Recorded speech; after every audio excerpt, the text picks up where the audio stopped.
விண்ணப்பத்தை கேட்கிற கர்த்தருடைய நாமம் மகிமைப்படுவதாக. இந்த காலை வேளையில் அருளுருத்தின் வாயிலாக உங்களை சந்திப்பதில் மிக்க மகிழ்ச்சியுள்ளனாக இருக்கிறேன்.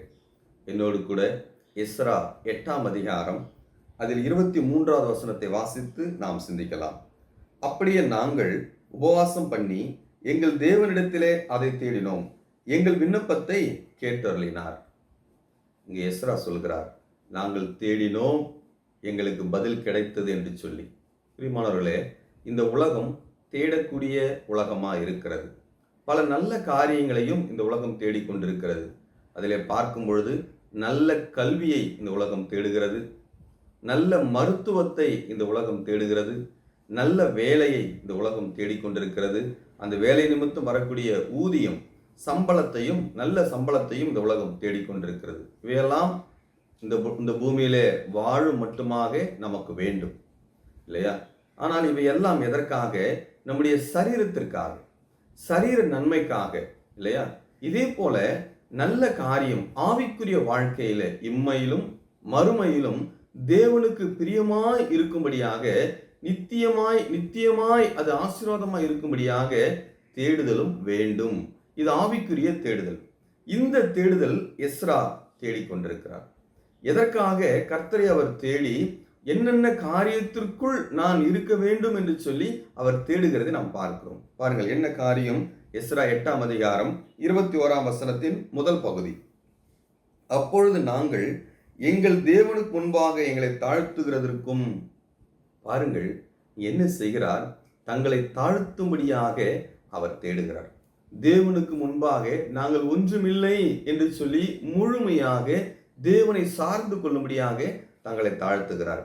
எப்படிப்பட்ட சூழ்நிலையில அவர் பாபிலோனில் இருந்து எருசலேமுக்கு பயணமாய் வருகிறார்.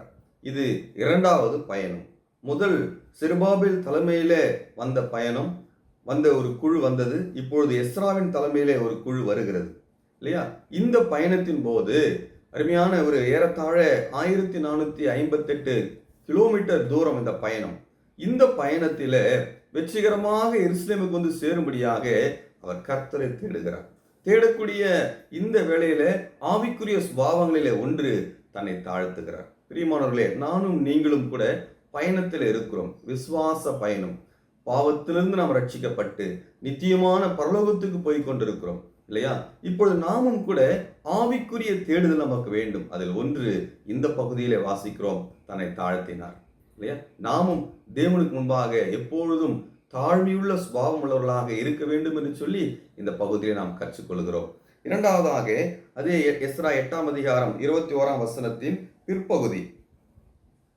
எங்களுக்காகவும் எங்கள் பிள்ளைகளுக்காகவும் எங்கள் சகல பொருட்களுக்காகவும் செவையான வழியை தேடுவதற்கும். அடுத்து என்ன காரியம் அவர் தேடுகிறார் தேவனிடத்தில்?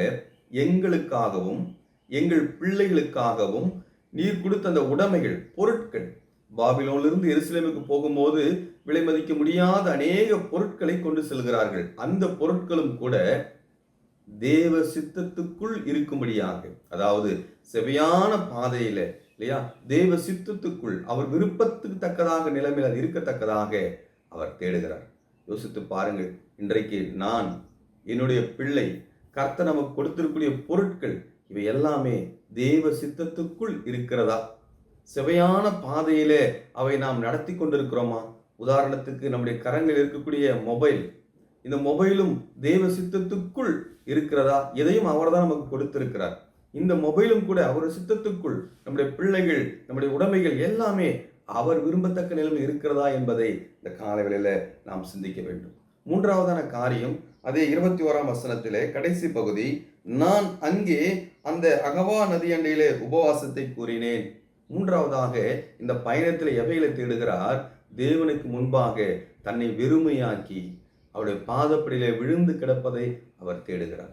எங்களுடைய சுய பலத்தினாலே எங்களால் எந்த காரியமும் செய்ய முடியாது. இந்த பயணத்திலே தேவனே எங்களுக்கு பாதுகாப்பாக இருக்க வேண்டும் என்று சொல்லி அவர் தன்னை வெறுமையாக்கி தாழ்த்தி இருக்கக்கூடியதை நாம் பார்க்கிறோம்.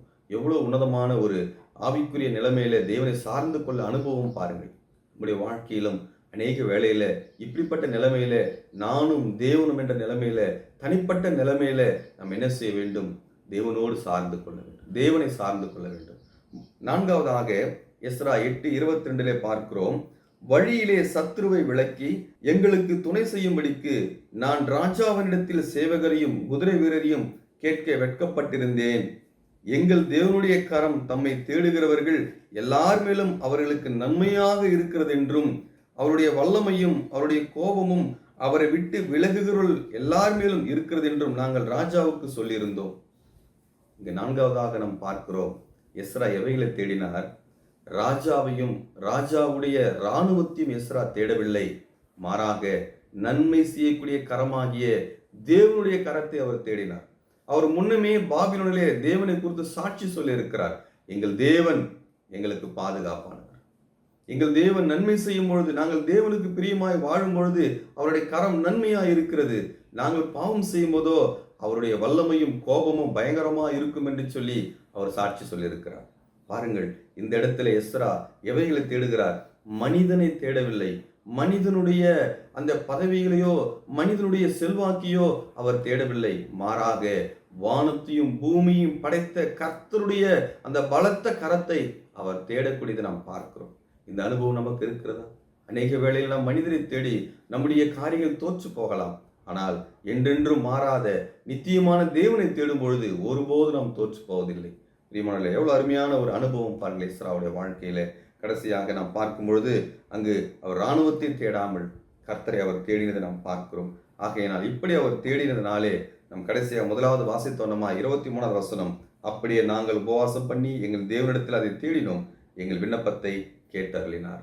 பாருங்கள், அவர் ஜெபம் கேட்கப்பட்டது. இன்னைக்கு நம்முடைய ஜெபங்கள் கேட்கப்பட வேண்டும் என்று சொன்னால் நாமும் தம்மை தாழ்த்தி செவ்வையான வழியை தேடும்படியாகவும், மூன்றாவதாக அவையெல்லாம் தேவ சித்தத்துக்குள் இருக்கிறதா என்பதை நாம் பார்த்து உபவாசம் பண்ணி, அதாவது நம்மை வெறுமையாக்கி தேவனை மாத்திரமே சார்ந்து, அதுபோல ராஜாவையும் அதாவது மனிதர்களை நம்பாமல் மனிதர்களை நாம் எதிர்பார்த்து ஏமாந்து போய்விடாதபடி தேவனை சார்ந்து கொள்ளும் போது அதே மனிதர்கள் மூலமாக அவர் உதவி செய்ய அவர் வல்லவராக இருக்கிறார். நாம் முதலாவது தேட வேண்டியது தேவனை.